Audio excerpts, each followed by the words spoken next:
Eu sou Dakota Moraes, tenho 32 anos e sou CEO da Pedras Celestiais. Minha relação com meu irmão mais novo, Jairo, sempre foi complicada. Então, quando a mensagem dele apareceu no meu celular dizendo que pegou meu colar baratinho emprestado para um encontro, eu sorri.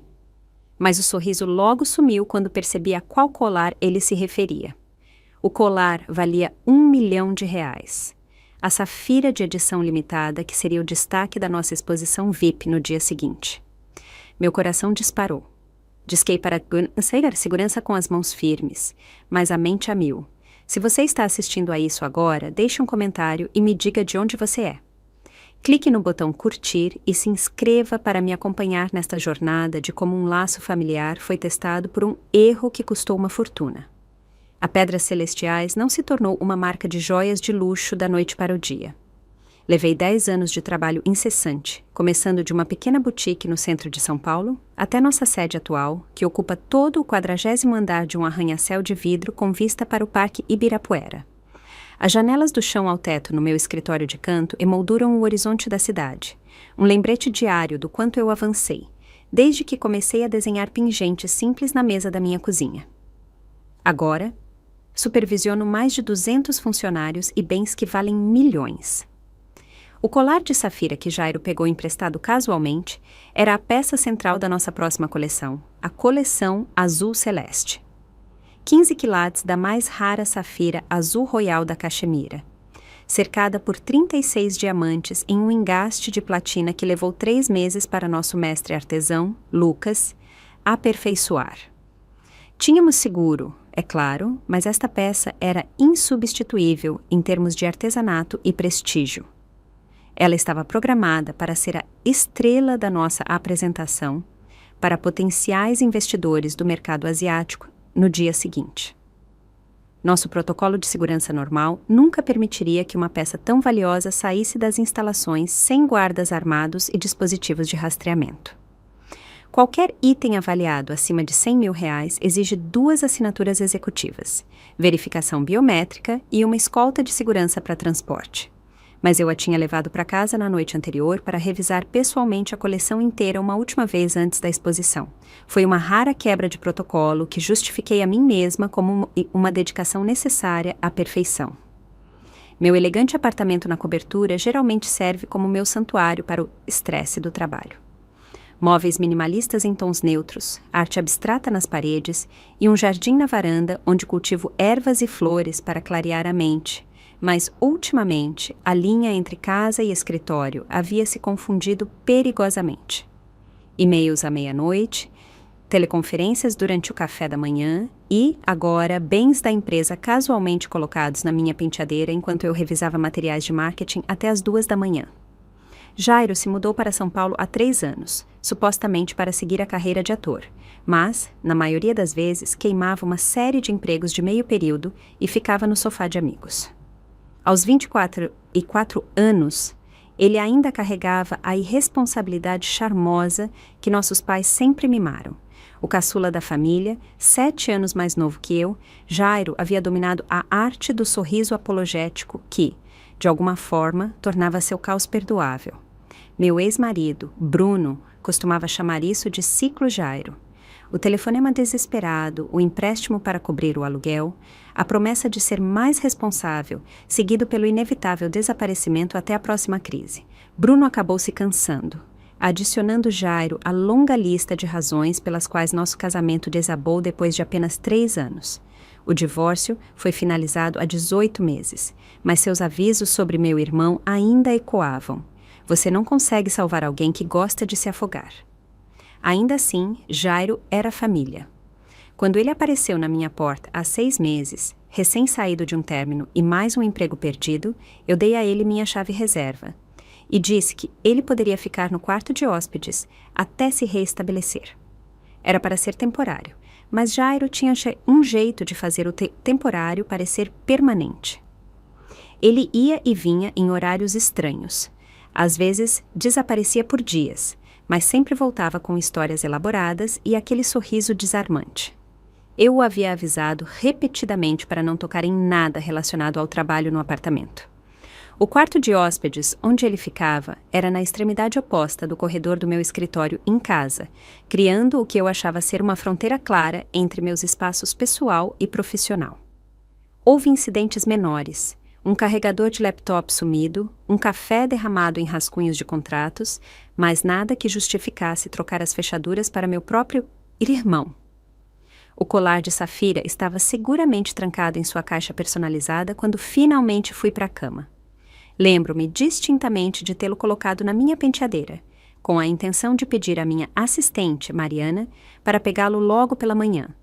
A caixa exigia uma chave que eu guardava no meu chaveiro pessoal, o que significava que Jairo deve ter encontrado a chave na minha bolsa enquanto eu tomava banho esta manhã. Mais uma fronteira cruzada, como se fosse apenas uma sugestão inconveniente. Eu estava distraída durante minha rotina matinal, ensaiando mentalmente minha apresentação enquanto me maquiava e respondia a e-mails. Na minha pressa para chegar ao escritório para uma reunião de estratégia às 8 da manhã, esqueci de verificar se o colar estava seguro antes de sair. Um erro crítico que me custaria mais do que eu poderia imaginar. Na minha penteadeira agora, estava uma caixa de joias vazia, seu interior de veludo moldado perfeitamente à forma do colar desaparecido. Ao lado, havia um bilhete rabiscado às pressas com a letra desorganizada de Jairo. Peguei seu colar azul emprestado para hoje à noite. Parece caro, mas sei que é bijuteria. Devolvo amanhã. Valeu, irmã. A suposição de que qualquer coisa em minha posse pudesse ser bijuteria era tão típica de Jairo. Apesar de visitar meu escritório, apesar de ver a cobertura da imprensa sobre a ascensão da Pedras Celestiais no mercado de luxo, ele ainda via minha carreira como algum tipo de jogo elaborado, em vez do negócio sério que era. Essa desconexão já havia sido irritante antes, agora era potencialmente catastrófica.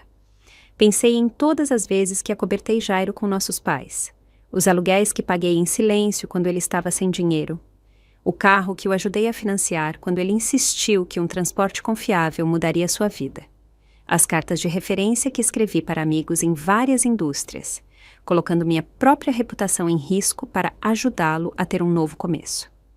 E agora, aqui estava eu, enfrentando o possível furto de um bem da empresa de R$1 milhão pelo meu próprio irmão. Amanhã havia começado como qualquer outro dia de alta pressão na Pedras Celestiais. Cheguei ao escritório às 7h30, com um café venti americano do Starbucks na mão, repassando mentalmente minha apresentação sobre nossa expansão para o mercado de luxo asiático. A sala de conferências já estava montada, com a equipe de marketing finalizando os slides e nossos analistas financeiros fazendo ajustes de última hora nas projeções. Vicente, nosso diretor financeiro, estava discutindo considerações de câmbio com nosso diretor de vendas internacionais quando meu telefone vibrou com a mensagem de Jairo. Peguei seu colar baratinho emprestado para o meu encontro. Obrigado. Senti uma irritação passageira por mais uma invasão do meu espaço pessoal, mas rapidamente voltei a revisar os materiais da apresentação.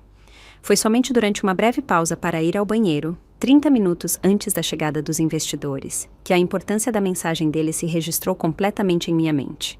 Minhas mãos congelaram sob a água corrente quando a ficha caiu. O único colar que eu tinha em casa era a safira. Corri de volta para meu escritório, ignorando os olhares preocupados da minha equipe, e liguei para o prédio do meu apartamento.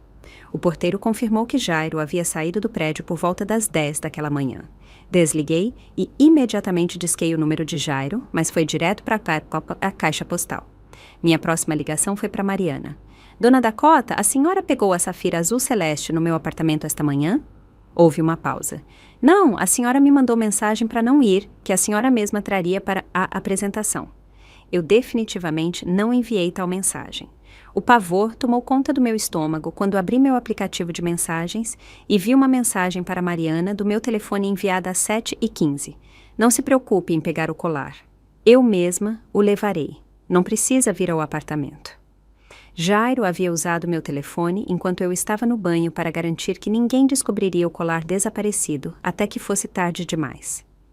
Fechei a porta do meu escritório e me apoiei nela, tentando controlar minha respiração. O colar de safira não era apenas valioso, mas insubstituível em tão pouco tempo. Os investidores, que chegariam em menos de uma hora, Estavam especificamente interessados em nossa coleção azul celeste, com a safira como peça central. Materiais publicitários com o colar já haviam sido distribuídos. Celebridades haviam sido fotografadas com os protótipos de design. Meu telefone tocou. Era Olivia, nossa chefe de segurança, perguntando por que a safira não havia sido registrada pelos protocolos de segurança normais naquela manhã. Respirei fundo e fiz a ligação mais difícil da minha carreira. Olivia, preciso relatar uma violação de segurança. A safira azul celeste está desaparecida. Sua respiração forte foi seguida por um silêncio tenso. Isto não é um treinamento. Confere. Preciso implementar nosso protocolo de resposta a roubo imediatamente. As engrenagens da gestão de crise corporativa começaram a girar com eficiência aterrorizante. Em minutos, Vicente estava no meu escritório, pálido, enquanto discutia as implicações do seguro. Haroldo, nosso consultor jurídico, chegou momentos depois com uma avaliação preliminar das questões de responsabilidade. Os investidores foram contidos no saguão com uma história sobre dificuldades técnicas na sala de apresentação. Quero ser muito clara, disse a equipe de crise agora reunida no meu escritório. Ele é meu irmão. Ele não sabe o que pegou. Ele pensa que é bijuteria. Vicente tirou os óculos e apertou a ponte do nariz. Dakota, com todo o respeito, não importa o que ele pensa. Ele pegou um bem da empresa de R$1 milhão sem autorização. A seguradora classificará isso como roubo, independentemente da intenção dele. Haroldo assentiu gravemente. O conselho precisará ser notificado imediatamente. Como CEO, a senhora tinha responsabilidade pelo bem assim que ele saiu das instalações seguras. O fato de o autor ser seu irmão apenas complica-lhe as coisas. As palavras pairavam no ar como uma lâmina de guilhotina.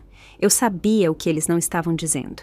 Que eu havia comprometido a segurança da empresa por conveniência pessoal, que minha ligação familiar criava um conflito de interesses, que minha posição como CEO poderia estar em risco.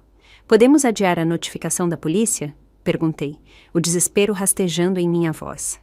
Deixe-me tentar contatá-lo primeiro. Temos exatamente 1 hora antes que os protocolos de segurança exijam o envolvimento da polícia, disse Olivia, verificando o relógio. A política da empresa é clara. A porta se abriu e Mariana entrou, com a expressão apologética. Os investidores estão ficando impacientes e o Sr. Vasconcelos do Conselho está na linha 1, perguntando sobre o atraso da apresentação. Assenti mecanicamente e peguei o telefone. Os próximos 30 minutos passaram em um borrão de controle de danos. Os investidores foram informados de que um problema de segurança no transporte havia atrasado a exposição, que seria remarcada para a semana seguinte. O Sr. Vasconcelos recebeu uma explicação vaga sobre preocupações de controle de qualidade que exigiam ajustes de última hora na coleção. Durante tudo isso, continuei tentando ligar para o telefone de Jairo, que permanecia obstinadamente silencioso. Enviei mensagens de texto, cada uma mais urgente que a anterior. Jairo, me ligue imediatamente. O colar que você pegou não é bijuteria. É extremamente valioso. Jairo, isso é uma emergência da empresa. Onde você está? Preciso desse colar de volta agora. A cada mensagem não respondida, minha ansiedade aumentava. A memória do nosso último grande conflito surgiu indesejavelmente em minha mente. Jairo havia pegado meu carro emprestado sem permissão e se envolvido em uma batida leve. Quando confrontado, explodiu de raiva, me acusando de me importar mais com minhas posses do que com o bem-estar dele. Não nos falamos por 3 meses depois, até que ele ligou no meu aniversário com um casual. E aí, irmã, sentiu minha falta? Como se nada tivesse acontecido. Desta vez era diferente. Não se tratava apenas de mim e Jairo. Minha empresa, meus funcionários, minha carreira, tudo estava em jogo. O prazo de 1 hora se aproximava com uma lentidão excruciante e uma velocidade devastadora simultaneamente.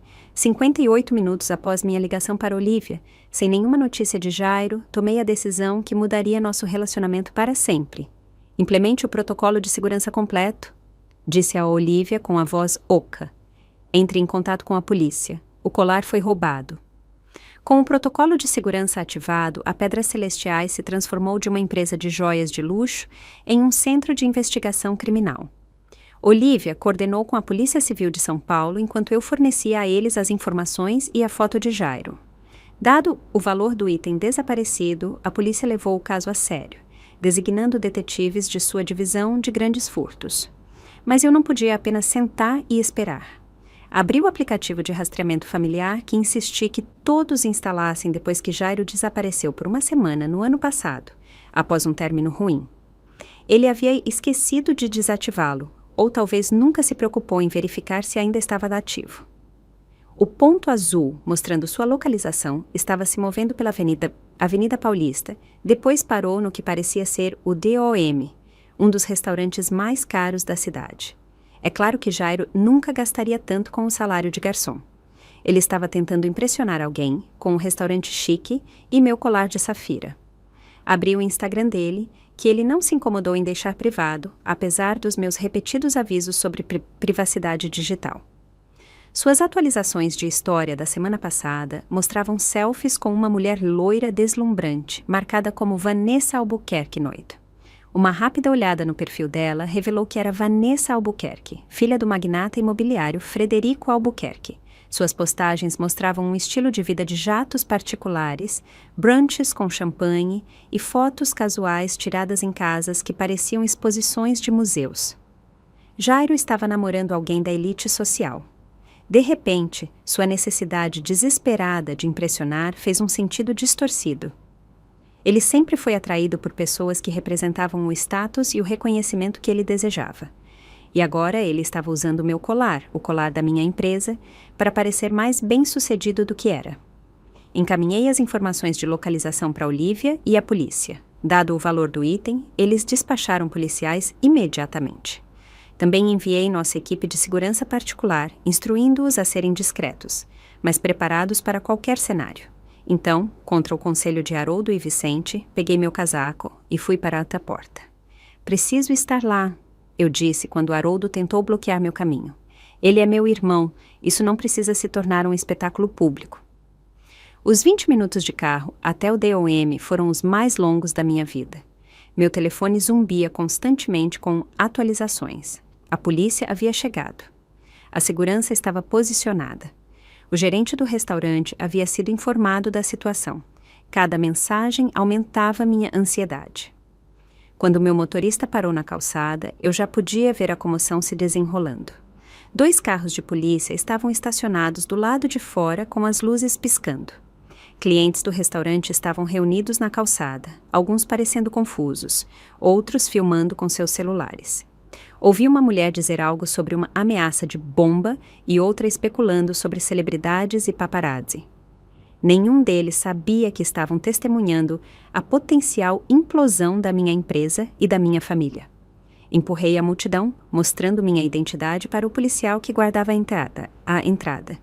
Dentro, o elegante salão de jantar havia sido parcialmente esvaziado. No centro, cercado por policiais, estava Jairo. O colar de safira brilhava contra o vestido preto da mulher loira ao lado dele. Sua pedra azul capturando a luz como um oceano cativo. Jairo! Eu chamei, minha voz quebrando o silêncio tenso. A cabeça dele se virou, os olhos se arregalaram em confusão e depois se estreitaram em raiva. Dakota, que diabos é isso? A mulher, Vanessa, olhou entre nós, sua mão perfeitamente manicure, levantando para tocar o colar em seu pescoço. O que está acontecendo? Ela perguntou, a voz alta de alarme. Um detetive se aproximou. Senhor, precisamos que o senhor retire cuidadosamente o colar da senhora e o coloque neste recipiente de segurança, disse ele, estendendo uma caixa acolchoada. Jairo riu, um som seco e incrédulo. Isso é insano. É o colar da minha irmã. É apenas bijuteria. Senhor, esse colar é uma safira caxemira de 15 quilates, avaliada em aproximadamente R$1 milhão. É propriedade da empresa Pedras Celestiais. A mão de Vanessa voou do colar como se a tivesse queimado.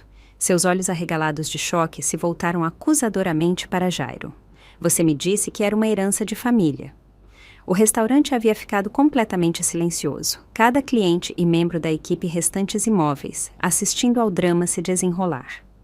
Eu podia praticamente ver as postagens nas redes sociais sendo criadas em tempo real. Cena maluca no DOM, cara preso por roubar colar de R$1 milhão.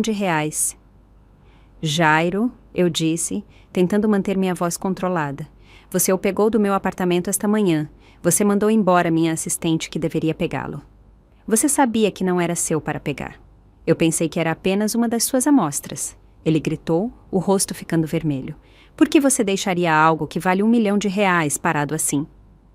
Não estava apenas parado, eu sibilei. Estava em uma caixa trancada. Uma caixa para a qual eu tenho uma chave porque sou seu irmão, porque sou família. Ele retrucou, ou pelo menos pensei que fosse.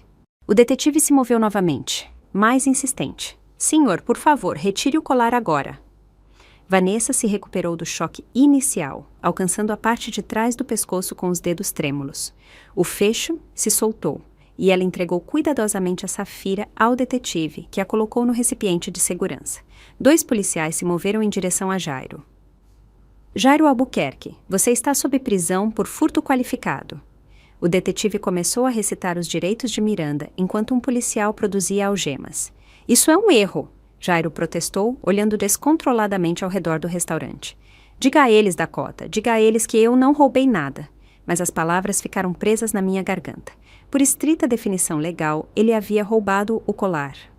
O havia pegado sem permissão, impediu minha assistente de recuperá-lo e o usou para ganho pessoal. A CEO em mim sabia que apresentar queixa era a resposta corporativa correta. A irmã em mim estava paralisada por emoções conflitantes. Um policial pegou o braço de Jairo, virando-o para aplicar as algemas. O clique metálico pareceu ecoar pelo restaurante silencioso. Enquanto o conduziam para a porta, ele se virou para olhar para mim. Sua expressão era uma mistura de traição, raiva e, por apenas um momento, medo. Eu sempre soube que sua preciosa empresa significava mais para você do que a família. Ele cuspiu. Obrigado por provar que eu estava certo. Então ele se foi, escoltado pela multidão de curiosos e para um carro de polícia que o esperava. Vanessa permaneceu imóvel, lágrimas escorrendo por sua maquiagem perfeita. O recipiente de segurança com o colar de Safira foi entregue a Olivia, que havia se materializado ao meu lado. O detetive se aproximou, com um bloco de anotações na mão, pronto para pegar minha declaração oficial. Mas tudo em que eu conseguia me concentrar era o espaço onde Jairo havia estado. O eco de sua acusação pairando no ar. Eu havia sacrificado meu irmão para salvar minha empresa? O colar foi recuperado, mas a que custo? Um flash disparou por perto. Virei-me para ver um homem com uma câmera profissional e crachá de imprensa. Como ele chegou tão rápido? Outro o seguiu, depois outro. Alguém empurrou um microfone em minha direção. Dona Dakota, é verdade que seu irmão roubou um colar de R$1 milhão da sua empresa? Isso foi um trabalho interno?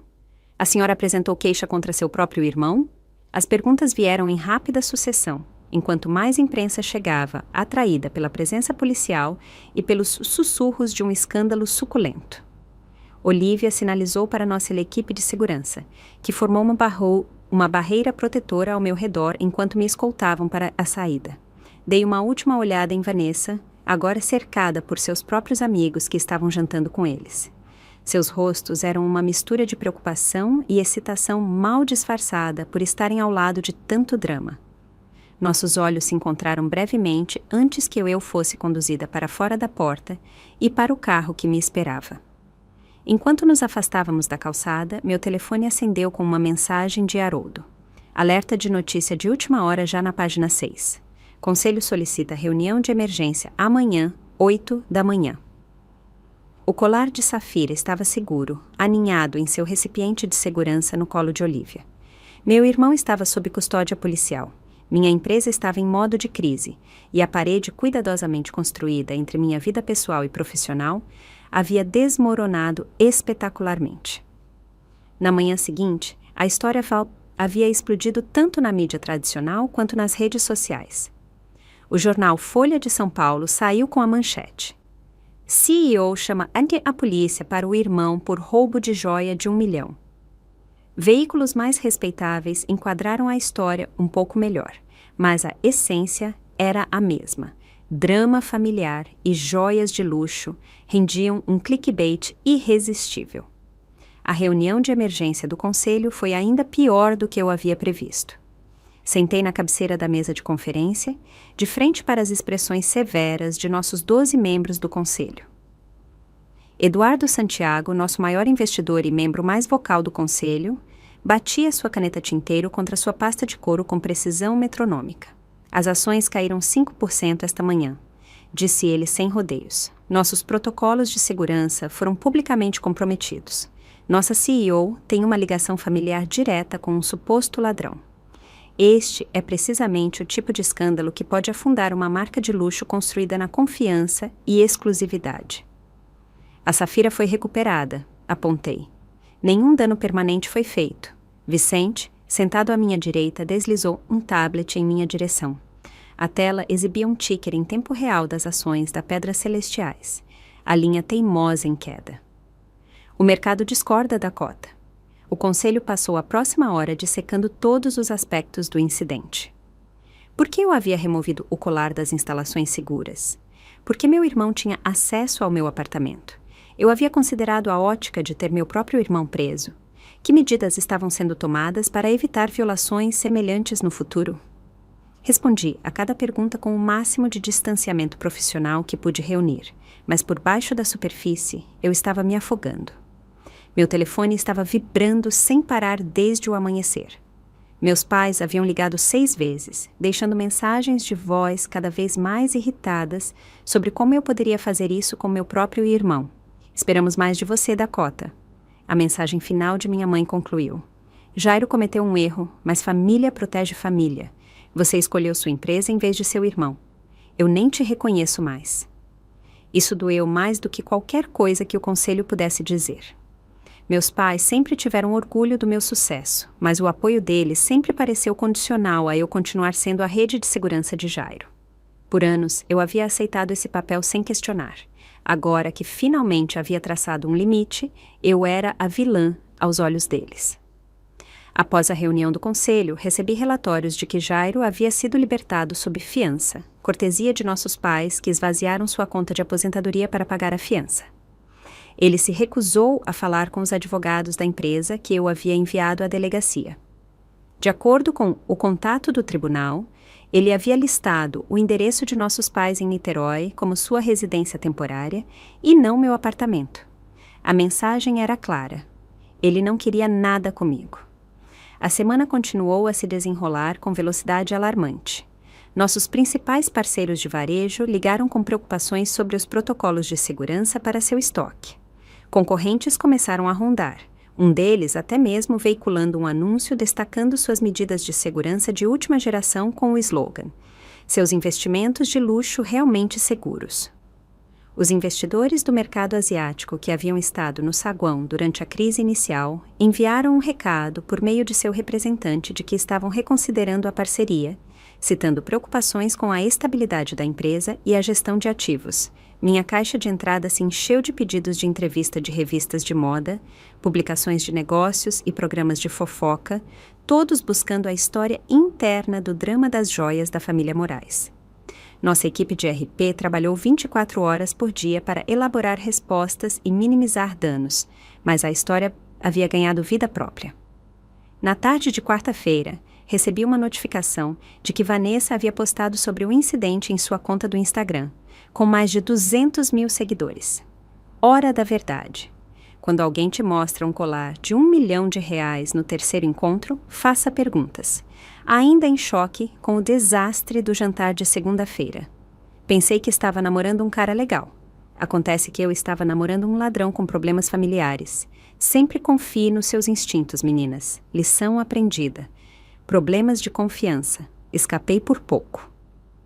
A postagem já havia acumulado milhares de curtidas e comentários, muitos marcando Jairo e Pedras Celestiais. Alguns detetives da internet empreendedores haviam conectado os pontos a mim, compartilhando links para perfis da empresa e especulações sobre a dinâmica familiar em jogo. O Tribunal da Opinião Pública estava em plena sessão e ninguém estava saindo ileso. Na quinta-feira, notei sussurros entre os funcionários quando eu andava pelo escritório. Nada óbvio, apenas conversas que paravam abruptamente quando eu me aproximava. Olhares simpáticos, rapidamente desviados. O e-mail que enviei para toda a empresa explicando a situação em termos profissionais pouco fez para acalmar a fofoca. Como poderia? O drama humano era muito mais interessante do que os protocolos de segurança corporativa. O golpe final veio na manhã de sexta-feira, quando soube que a exposição VIP havia sido oficialmente cancelada. Não apenas adiada. 3 dos 5 principais clientes haviam desistido, citando conflitos de agendamento que eu sabia serem meramente desculpas educadas. A coleção azul celeste, nossa linha mais ambiciosa e cara até então, estava agora em limbo. Sua peça principal manchada por escândalo antes mesmo de ser oficialmente lançada. Sentei sozinha no meu escritório naquela noite, muito depois de todos terem ido para casa. O colar de safira, agora de volta ao armazenamento seguro em nosso cofre, havia sido liberado como prova, já que Jairo não contestava tê-lo pegado. A investigação policial estava em andamento, mas perdeu sua urgência uma vez que o item foi recuperado. Rolei fotos antigas no meu telefone.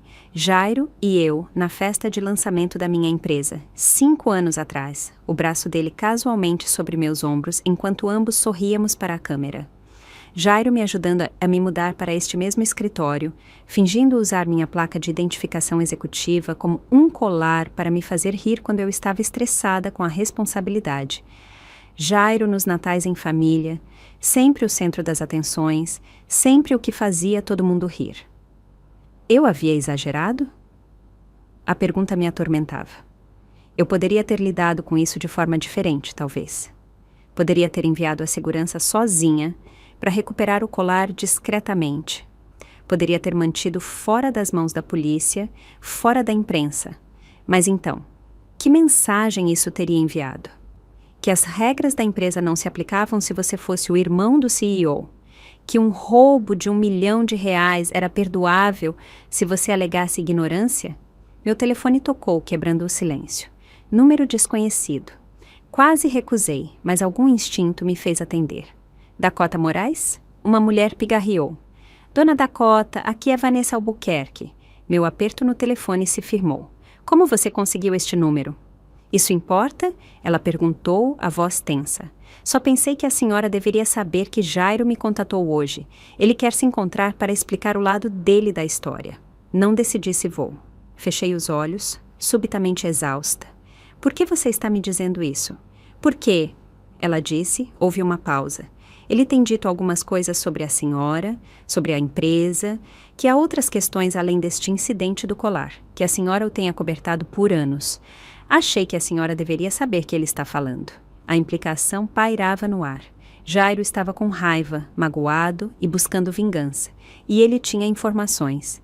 Informações que poderiam potencialmente causar ainda mais danos a mim e a Pedras Celestiais. Obrigado por me avisar, eu disse finalmente. Não fiz por você, ela respondeu friamente. Fiz porque ninguém merece ser pego de surpresa, nem mesmo você. A ligação foi encerrada. Coloquei meu telefone virado para baixo na mesa e olhei para as luzes da cidade, sabendo que, em algum lugar, meu irmão estava planejando seu próximo movimento.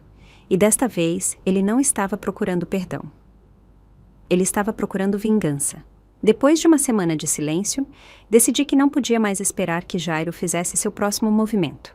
Domingo de manhã, dirigi até seu novo apartamento no bairro da Lapa, um sobrado em um bairro que ainda estava em estágios iniciais de gentrificação. Nossos pais haviam coassinado o aluguel depois que ele se recusou a voltar para minha casa. Bati 3 vezes antes que ele finalmente abrisse a porta. Jairo parecia terrível, olheiras sob os olhos, cabelo sujo, vestindo a mesma camiseta que eu tinha visto inúmeras vezes em manhãs de ressaca na minha casa. O apartamento atrás dele estava pouco mobiliado, caixas de mudança ainda empilhadas contra a parede. "O que você quer?" ele perguntou, sem se mover para me deixar entrar. "Precisamos conversar, Jairo." "Agora você quer conversar?" Ele riu amargamente. "Um pouco tarde, não acha? Depois que você me prendeu na frente de todo o restaurante, depois que você me humilhou na frente da Vanessa." Mantive minha voz controlada. "Você vai me fazer ter essa conversa no corredor?"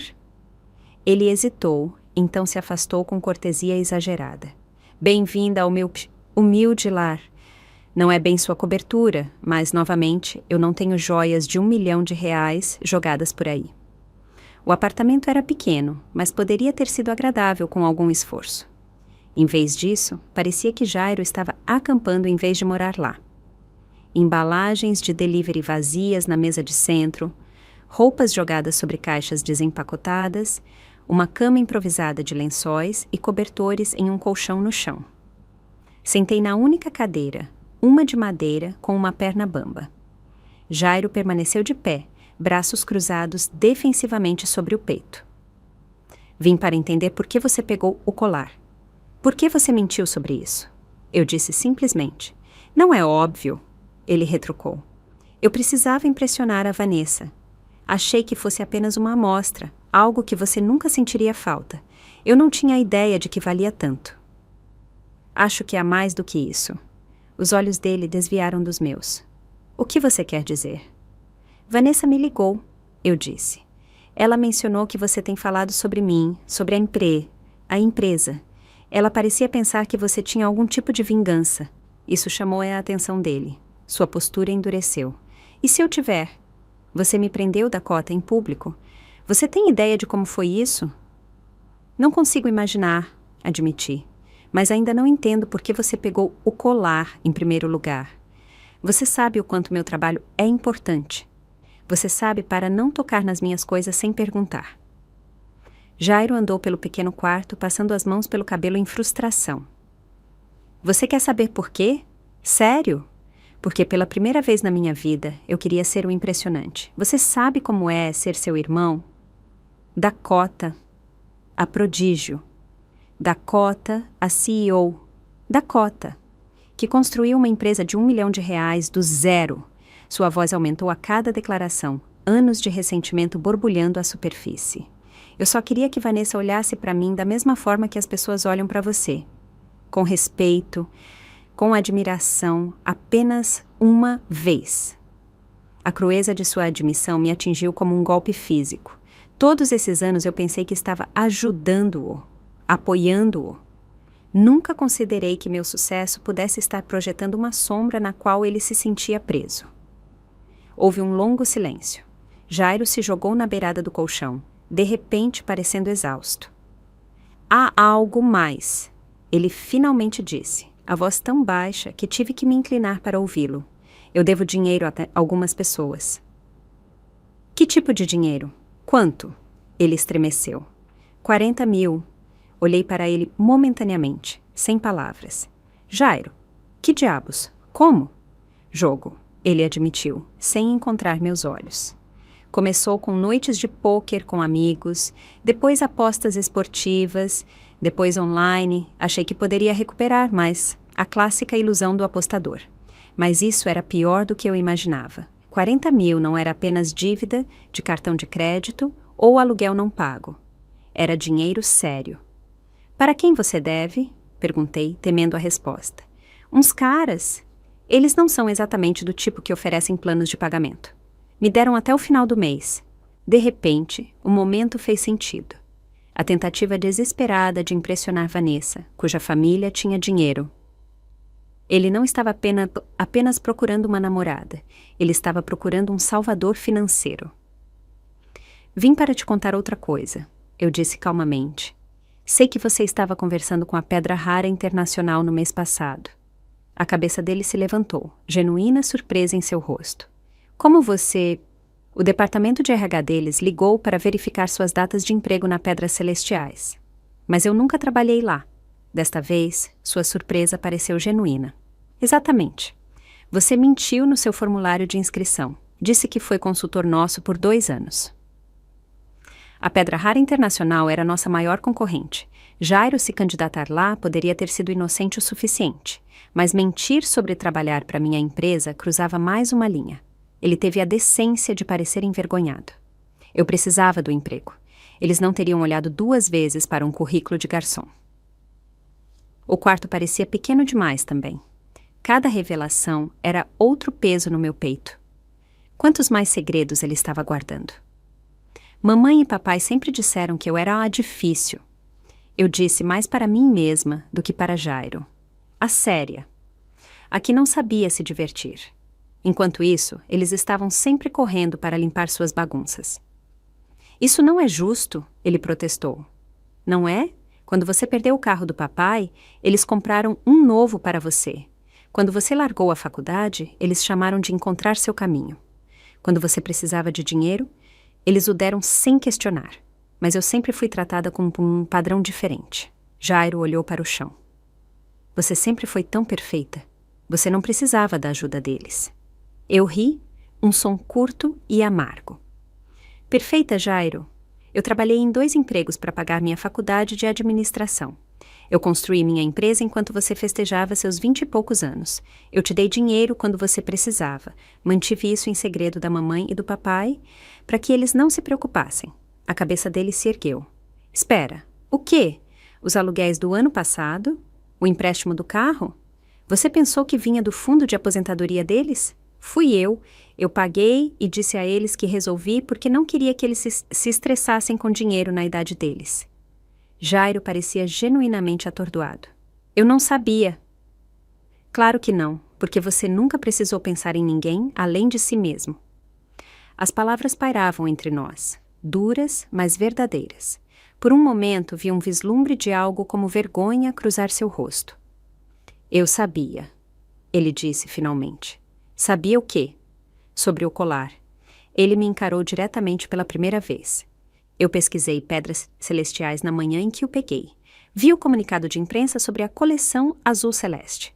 Eu sabia que era valioso. Não R$1 milhão valioso. Mas eu sabia que não era bijuteria. A admissão me tirou o fôlego. Isso não era um mal-entendido. Era um ato deliberado. Por que, Jairo? Por que você faria isso? Ele encolheu os ombros. Um gesto tão casual que me fez ferver o sangue. Eu imaginei que você me acobertaria. Você sempre faz. A empresa tem seguro, certo? Nenhum dano real foi feito. Nenhum dano real? Você está falando sério agora? O conselho está questionando minha liderança. Nossas ações caíram. Parceiros estão desistindo de negócios. Minha carreira inteira está em jogo. Mas tudo o que importa para você é a empresa, ele retrucou. Deus me livre que algo ameace o precioso Império Pedras Celestiais. Sabe de uma coisa? Na verdade, estou feliz que isso tenha acontecido. Pelo menos agora sei qual é a minha posição com você. Em algum lugar abaixo da linha de fundo. Isso não é justo, e você sabe disso. Jairo se levantou, a raiva irradiando dele. O que não é justo é ter uma irmã que age como se fosse melhor que todo mundo, que julga cada escolha que faço, que me faz sentir um fracasso toda vez que entro em uma sala com ela? Eu nunca... Sim, você faz, ele gritou. Toda vez que você me tira de uma enrascada, toda vez que você resolve meus problemas, a mensagem é clara. Pobre Jairo não consegue lidar com a própria vida. Que bom que ele tenha a bem-sucedida Dakota para salvá-lo. Olhei para ele, realmente vendo a profundidade de seu ressentimento pela primeira vez. Todos esses anos eu pensei que estava ajudando. Mas, da perspectiva dele, cada ato de assistência havia sido outro lembrete de sua inadequação. Sinto muito se foi assim que você se sentiu. Eu disse calmamente. Essa nunca foi minha intenção. Bem, intenções não contam muito, não é? Ele murmurou, desanimando um pouco. Assim como eu nunca pretendi causar uma bagunça tão grande com o colar. Mas aqui estamos. Aqui estamos, de fato, 2 irmãos em um apartamento espartano, um abismo de mal-entendido e mágoa entre nós que parecia impossível de superar. Então, e agora? Ele perguntou. Você apresenta queixa? Eu vou para a cadeia e nunca mais nos falamos? Eu não quero isso, Jairo. O que você quer, então? Era uma pergunta simples, sem uma resposta simples. O que eu queria... Minha empresa segura, meu irmão a salvo, meus pais compreensivos, uma máquina do tempo para voltar e trancar aquele colar no cofre onde ele pertencia. Eu quero que a gente conserte isso, eu disse finalmente, mas não como antes. Não comigo escrevendo um cheque e você fazendo promessas que não vai cumprir. Mudança real desta vez. Ele olhou para mim por um longo momento, então assentiu lentamente. A raiva pareceu esvair-se dele, deixando apenas exaustão e algo que poderia ter sido alívio. Acho que preciso de ajuda, Dakota. Ele admitiu, a voz mal audível. Com o jogo, com tudo. Foi a primeira vez em nossas vidas adultas que o ouvi reconhecer que não podia lidar com as coisas sozinho. Um pequeno passo, mas talvez o mais importante. Podemos conseguir essa ajuda para você, eu disse. Mas desta vez haverá responsabilidade. Consequências reais para nós dois. Enquanto eu saía do apartamento dele 1 hora depois, o peso no meu peito havia mudado. Não exatamente mais leve, mas diferente. O caminho a seguir era incerto, mas pelo menos agora estávamos ambos reconhecendo os problemas reais em vez de fingir que estava tudo bem. Meu telefone zumbiu com uma mensagem de Vicente. Conselho quer atualização sobre a situação de Jairo amanhã. O que devo dizer a eles? Eu digitei de volta. Diga a eles que vou cuidar pessoalmente, e assim o farei. Na segunda-feira seguinte, entrei na reunião do conselho com um plano claro e uma determinação recém-descoberta. Em vez de ocupar meu lugar habitual na cabeceira da mesa, eu me levantei, atraindo a atenção de todos os presentes. Antes de iniciarmos a agenda formal, preciso abordar a situação com meu irmão e a Safira Azul Celeste, eu disse. O que aconteceu foi inaceitável e, como CEO, assumo total responsabilidade pessoal. Eduardo Santiago levantou as sobrancelhas. Isso soa como um discurso de demissão, Dakota. Não demissão, corrigi. Responsabilidade. Permiti que um bem da empresa fosse retirado das instalações seguras, sem os protocolos adequados.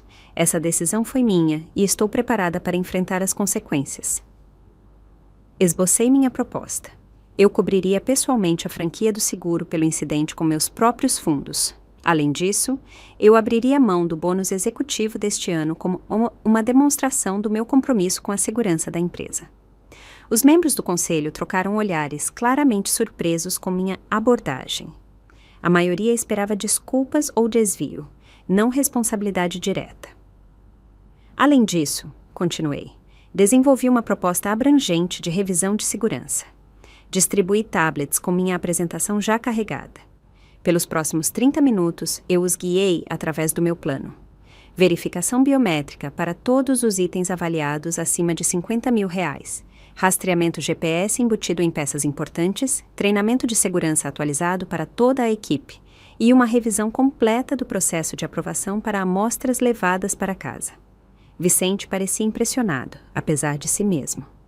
Isso aborda a maioria das preocupações levantadas por nossa seguradora, ele observou. E o seu irmão, Dakota? Perguntou Eduardo sem rodeios. As acusações criminais ainda estão pendentes. O nome da empresa será arrastado por processos judiciais. Encarei-o firmemente. A situação legal está sendo abordada separadamente. No entanto, quero deixar claro que não usarei recursos ou influência da empresa para interferir no devido processo legal. Era a linha mais difícil que já havia traçado em relação a Jairo, mas era necessária. Os dias de limpar discretamente as bagunças dele haviam acabado. O conselho votou por unanimidade para aceitar minha proposta, embora Eduardo tenha alertado que eles estariam monitorando a situação de perto. Ao final da reunião, senti uma estranha sensação de libertação. Pela primeira vez, eu havia reconhecido meu próprio papel em permitir o comportamento de Jairo, ao mesmo tempo em que me recusava a sacrificar minha integridade profissional para protegê-lo. Naquela noite, encontrei meus pais em sua casa em Niterói. A conversa foi ainda mais difícil do que a reunião do conselho. Eles sentaram-se rigidamente no sofá, os braços de meu pai cruzados defensivamente. Os olhos de minha mãe vermelhos de tanto chorar. Como você pôde fazer isso com seu próprio irmão? Minha mãe exigiu antes mesmo de eu me sentar. Mandá-lo prender como um criminoso comum, respirei fundo. Mãe, pai, eu amo vocês dois, mas precisamos ter uma conversa honesta sobre Jairo. Pela próxima hora, expus o padrão de comportamento que eu havia permitido por anos, o dinheiro que eu havia dado a ele sem o conhecimento deles, as mentiras que ele havia contado, as dívidas de jogo que ele havia acumulado. Eles ouviram com crescente angústia enquanto o quadro completo emergia. Por que você não nos contou? Meu pai perguntou, parecendo subitamente mais velho. Porque eu estava tentando protegê-los, admiti, e porque eu pensei que poderia consertar. Eu estava errada. Nenhum de nós pode consertar isso para Jairo. Ele precisa assumir a responsabilidade por si mesmo. Minha mãe enxugou os olhos. mas prendê-lo. Mãe, ele roubou um colar de R$1 milhão. Ele sabia que era valioso. Ele admitiu isso para mim. Isso não é apenas uma questão de família. É legal. A resistência deles era palpável, mas eu me mantive firme. Depois de décadas da dinâmica familiar girando em torno de proteger Jairo, eu estava finalmente insistindo em uma nova abordagem. Quando eu saí, não houve abraços calorosos ou garantias de que tudo ficaria bem. Em vez disso, houve uma trégua incerta e um acordo experimental para participar de uma sessão de aconselhamento familiar. De volta ao escritório, enfrentei o desafio de reconstruir a confiança com minha equipe e parceiros. Agendei reuniões individuais com cada chefe de departamento, assumindo total responsabilidade pela violação de segurança e delineando etapas concretas para evitar futuros incidentes. Com a ajuda de Olivia, desenvolvi a iniciativa Transparência no Luxo, convidando parceiros da indústria e clientes para revisar nossos novos protocolos de segurança. Em vez de nos escondermos do escândalo, nos apoiamos nele, posicionando a Pedras Celestiais como líder em inovação de segurança no setor de luxo. A equipe de relações públicas elaborou um comunicado cuidadosamente redigido, reconhecendo o incidente sem revelar detalhes familiares privados. Dei exatamente uma entrevista à Business Insider, focando na responsabilidade corporativa e nos desafios únicos das empresas familiares. Quando um de nossos principais clientes expressou hesitação em continuar nossa parceria, voei para Paris pessoalmente para me encontrar com sua equipe executiva. Levei não apenas garantias, mas dados concretos e mudanças de política. A viagem resultou não apenas em salvar a parceria, mas em expandi-la para incluir direitos exclusivos para suas boutiques europeias. Enquanto isso, contratei um detetive particular para investigar as alegações de Jairo sobre as dívidas de jogo. Os resultados foram preocupantes. Ele devia dinheiro a indivíduos conectados ao crime organizado e havia evidências de que alguém o havia abordado especificamente sobre informações relacionadas aos protocolos de segurança da Pedras Celestiais. O momento sugeria que não foi coincidência que Jairo pegou aquele colar em particular. Armada com esta informação, encontrei-me com a promotora distrital que lidava com o caso de Jairo. Embora eu não usasse a influência da empresa para fazer as acusações desaparecerem, eu poderia fornecer contexto que pudesse levar a uma resolução mais construtiva. Após longas discussões, um acordo foi alcançado. Jairo faria um acordo de delação premiada, exigindo restituição, serviço comunitário e tratamento obrigatório para o vício em jogos de azar em vez de prisão. A peça final se encaixou quando estabeleci o fundo de crise para funcionários na Pedras Celestiais. Financiado inicialmente por minhas contas pessoais e depois por contribuições executivas voluntárias, o programa fornecia assistência de emergência confidencial a funcionários que enfrentavam crises pessoais, de emergências médicas a problemas de vício. A mensagem era clara. Poderíamos manter os padrões profissionais e, ao mesmo tempo, apoiar nossa equipe em tempos difíceis. Quando Jairo ligou para me dizer que havia aceitado o acordo de delação, sua voz soava diferente, mais clara, mais presente do que em anos. Eles estão me exigindo que eu vá nas reuniões de jogadores anônimos, ele disse, 3 vezes por semana. Bom, ele fez uma pausa. Na verdade é bom. Fui a minha primeira ontem. Está me ajudando a ouvir outras pessoas falarem sobre isso, a saber que não sou o único. Fico feliz, Jairo. Houve um longo silêncio antes que ele falasse novamente. Encontrei-me com o consultor financeiro da mamãe ontem. Estamos elaborando um plano de pagamento para o dinheiro da fiança que eles pagaram. Pequenas quantias a cada mês, mas vou pagar tudo de volta. Foi uma declaração tão simples, mas representou uma mudança monumental. Jairo assumindo a responsabilidade, fazendo um plano, cumprindo. A parte cética de mim se perguntava quanto tempo duraria, mas escolhi focar no progresso em vez das dúvidas. Tenho orgulho de você, eu disse a ele, e quis dizer isso. Quando ele riu, foi seu antigo riso, não o amargo que eu ouvi em seu apartamento. Não se empolgue muito. Ainda estou trabalhando em uma cafeteria e morando em um apartamento péssimo. Não é exatamente a história de sucesso da família Moraes. O sucesso não é medido pelo seu cargo ou endereço, Jairo. É sobreviver com integridade, algo que acho que ambos estamos aprendendo mais sobre ultimamente. Depois que desligamos, sentei na minha mesa, olhando para o horizonte de São Paulo. As ações da Pedras Celestiais começaram a se recuperar. A coleção azul celeste finalmente foi lançada, embora com uma campanha de marketing modificada. Minha posição como CEO permaneceu segura, mas a mudança mais significativa não era visível em nenhum balanço ou ticker de ações.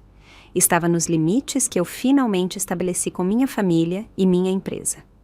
Pela primeira vez, eu não estava tentando ser a salvadora de todos às custas do meu próprio bem-estar.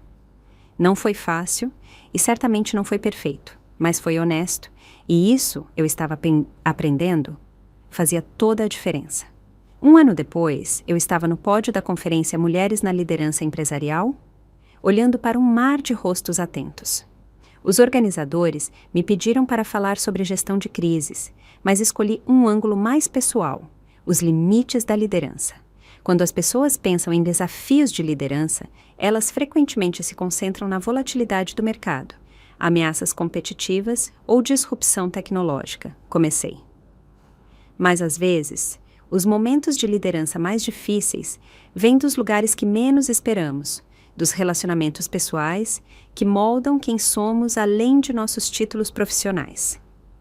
Enquanto eu compartilhava a versão cuidadosamente editada da minha experiência, a violação de segurança, a recuperação pública, as lições aprendidas, avistei um rosto familiar na plateia.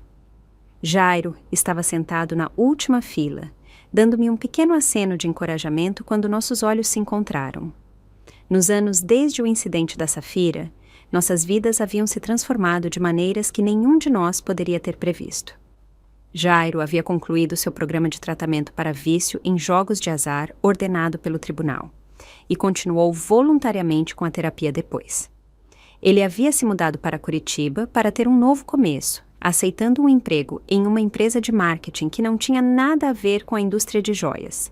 Era um trabalho de nível básico, mas ele estava conquistando seu avanço por mérito, e não por charme, pela primeira vez em sua vida. Nosso relacionamento havia se consertado lentamente através de limites cuidadosamente mantidos. Ligações semanais, visitas mensais, sem emaranhados financeiros, sem resgates. Quando ele enfrentava desafios, eu ouvia sem oferecer soluções imediatas. Quando ele tinha sucesso, eu celebrava sem levar o crédito. Nem sempre foi fácil. Essa nova dinâmica exigia vigilância constante contra velhos padrões, mas era mais saudável do que qualquer coisa que havíamos conhecido antes. A Pedras Celestiais não apenas se recuperou, mas prosperou. Nossos novos sistemas de segurança se tornaram um padrão da indústria, com outras marcas de luxo adotando protocolos semelhantes. A iniciativa Transparência no Luxo evoluiu para um consórcio da indústria focado em práticas éticas e padrões de segurança. O preço de nossas ações subiu 23% acima do nível pré-crise.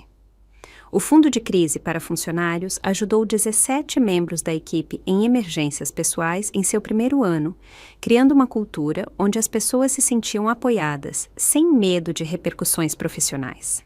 O programa foi destaque na Forbes como uma abordagem inovadora para o bem-estar no local de trabalho.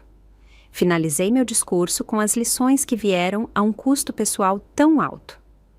Na liderança, como na vida, devemos reconhecer que a verdadeira força não vem de tentar controlar tudo, mas de estabelecer limites saudáveis. Às vezes, a coisa mais carinhosa que podemos fazer pelos outros é parar de protegê-los das consequências de suas ações. E, às vezes, a coisa mais profissional que podemos fazer por nossas organizações é reconhecer nossa própria humanidade. Os aplausos foram gratificantes, mas a verdadeira recompensa veio depois, quando Jairo se aproximou com uma mulher que eu não reconheci. "Ótimo discurso, irmã", ele disse, dando-me um abraço rápido. "Esta é a Melissa, minha namorada." Melissa sorriu calorosamente enquanto apertávamos as mãos.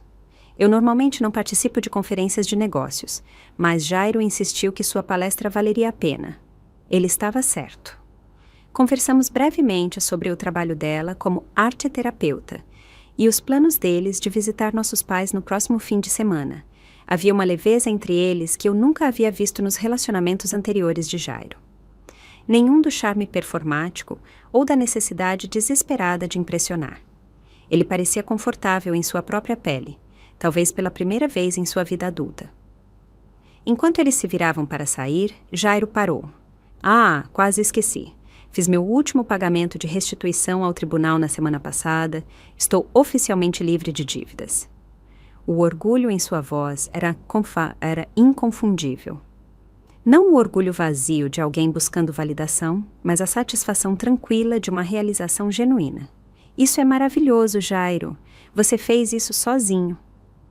Ele assentiu, reconhecendo o significado dessas palavras. Sim, eu fiz. Depois que eles saíram, encontrei alguém inesperado no lobby do hotel, Vanessa Albuquerque. Ela estava participando de uma conferência diferente no mesmo local, parecendo tão elegante e privilegiada como sempre. Dakota, ela disse, parecendo surpresa. Ouvi dizer que você estava palestrando hoje. O constrangimento inicial deu lugar a uma conversa surpreendentemente franca. Ela havia iniciado sua própria fundação focada em educação financeira para jovens adultos. Depois do que aconteceu com Jairo, percebi quantas pessoas não entendem conceitos financeiros básicos, ela explicou. Mesmo pessoas de origens ricas frequentemente não têm ideia de como gerenciar dinheiro com responsabilidade. Trocamos cartões de visita, concordando em explorar oportunidades de parceria entre sua fundação e o Fundo de Crise para Funcionários. Enquanto nos separávamos, ela hesitou. Eu estava errada sobre você, sabe? Ela disse.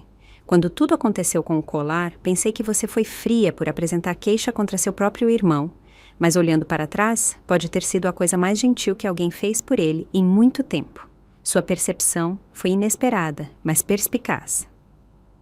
Às vezes, os atos mais carinhosos não parecem carinhosos na superfície. Às vezes, parecem responsabilizar alguém.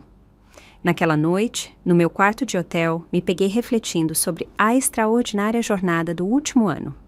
O colar de safira que havia causado tanta turbulência era agora a peça central de nossa coleção mais bem-sucedida, seu valor aprimorado por sua história infame.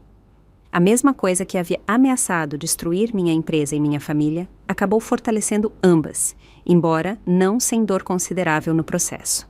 Pensei na natureza das pedras preciosas, como seu valor vem não apenas de sua raridade, mas do corte cuidadoso das arestas para revelar o brilho interior. Talvez os relacionamentos funcionem da mesma maneira. Aqueles que realmente brilham são aqueles que resistiram à pressão, que tiveram seus elementos desnecessários cortados, deixando apenas a conexão essencial. Rachaduras nos relacionamentos, como rachaduras em pedras preciosas, podem desvalorizá-las ou se tornar parte de seu caráter único, sua história. A diferença reside em como respondemos a essas imperfeições, se tentamos escondê-las ou incorporá-las em algo novo e talvez mais bonito do que antes. Na manhã seguinte, enquanto me preparava para fazer o check-out, recebi uma mensagem de Jairo. Só queria dizer que também tenho orgulho de você. Não apenas pelas coisas da empresa, mas por ter sido corajosa o suficiente para mudar nossos padrões familiares. Isso nos salvou. Às vezes, as coisas mais valiosas que possuímos não são as que podemos trancar em um cofre ou segurar por milhões. São as conexões honestas que forjamos com os outros e a coragem de proteger essas conexões, mesmo quando isso significa abandonar padrões confortáveis. Se você já teve que fazer a difícil escolha entre capacitar alguém que ama ou responsabilizá-lo, adoraria ouvir sua história nos comentários abaixo. Como você encontrou a força para estabelecer limites? O que aconteceu depois? Lembre-se de curtir e se inscrever se esta história ressoou com você e compartilhe com alguém que possa estar enfrentando desafios semelhantes. Às vezes, saber que não estamos sozinhos nessas jornadas difíceis é o maior presente que podemos receber. Obrigado por ouvir e lembre-se de que as joias mais preciosas em nossas vidas são os relacionamentos que cultivamos cuidadosamente, mesmo nos momentos mais desafiadores.